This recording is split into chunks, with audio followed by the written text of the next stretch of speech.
It was actor Bela Lugosi, who starred as Dracula in the 1931 film, who said, "Listen to them, children of the night. What music they make."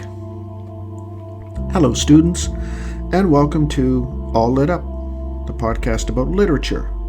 For each episode, my job is to help you better understand and appreciate the material we're studying.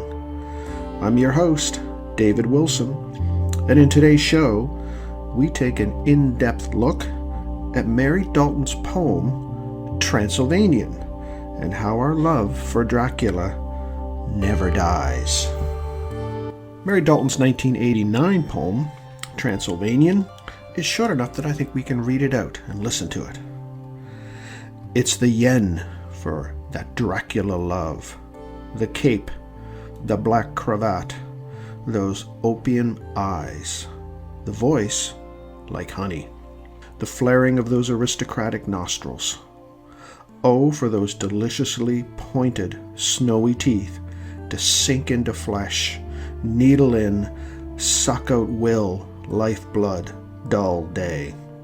Take me, we cry, unbuttoning a million lacy negligees. Here's flesh, silky. Look, here's blood, more than I know what to do with. We swoon, murmur, as he bends, saxophone over us. Of course, I'll follow you anywhere. Well, to understand and appreciate this poem, Mary Dalton, Canadian poet, hopes that her audience is familiar with this 19th century story, Dracula, written by Bram Stoker. Or at least, we've seen some of its many film adaptations. Fortunately for her, Dracula is an iconic character and easily recognizable. And if we think back to it as a Victorian narrative, the novel represents on some levels the repressed sexuality of women in the 1890s. But if you'll notice in this poem, the speaker hardly seems timid.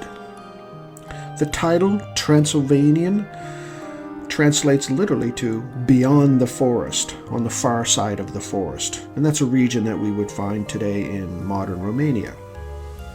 The first two stanzas of this poem kind of remind me of a blazon. That's a literary device that lists a person's admirable physical features. We would see that in Shakespeare's sonnet 130. In this poem, Dalton mentions eyes, voice, nostrils, teeth. And then you'll notice how everything comes together, a vivid blending of colors in the second stanza, the white teeth, the pink flesh, the red blood. That's an effective visual description there. As we read the poem, it's not hard to notice its highly erotic nature. There's negligees, there's flesh, there's swooning, there's even a saxophone. A sexy musical instrument, if there ever was one. If you recall, President Bill Clinton used one during his 1992 campaign. Worked for him, he got elected. Now we know Dracula is an archetypal figure symbolizing the alpha male, an overpowering, exotic, wealthy, and mysterious being. Falling in love with him involves being hypnotized, mesmerized, let's say. Resistance is futile, as one of the characters, Lucy, finds out in the novel. And even though it's ultimately a dead love and an addictive relationship, the speaker in the poem seems to be a rather willing victim, moaning with pleasure as she surrenders to Dracula's animal lust. I don't hear any fear in this voice, just a kind of passive urge, the desire for the vampire and the resulting passion that's so potent that this speaker wants to be seduced, wants to be raptured, charmed, delighted, ravished, almost carried off by force here. And this situation in the poem kind of reminds me of one in John Keats' famous poem, La Madame Saint-Mercy, with the idea of someone being enthralled to another person. That one, though, is a femme fatale figure. As we read this poem, we have to think about the qualities of Dracula love. What makes it so attractive that people would yearn for it? What is the poet saying about relationships, let's say? And could the poet be writing about the audience who reads the novel and is attracted to vampire stories? We can think about that as well. One thing to consider is the end of the poem and the use of a saxophone. Why not a fiddle or a guitar? Or maybe Dracula would play a giant organ or piano, or maybe even a flute.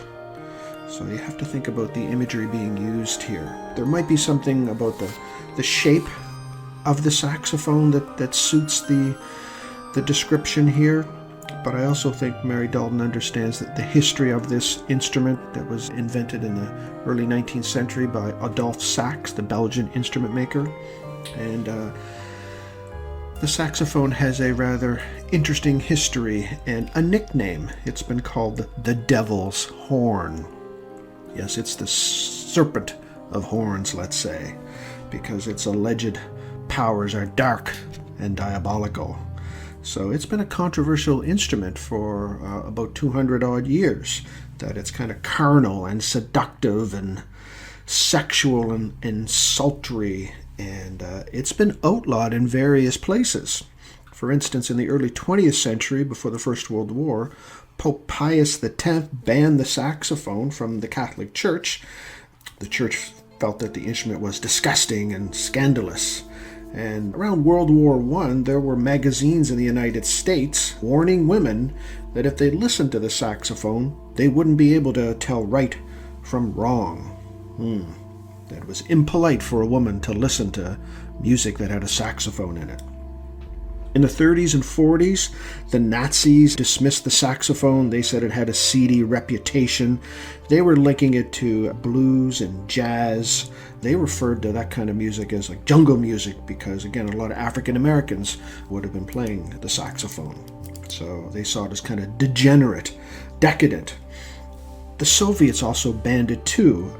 I think in the late 40s, early 50s, they thought it was an instrument of capitalist oppression. So Stalin forbid the instrument in the Soviet Union. And there's an interesting Hollywood link here. In 1954, the famous film Streetcar Named Desire, there was a scene between Stella and Stanley, and the saxophone is playing in the background on the soundtrack.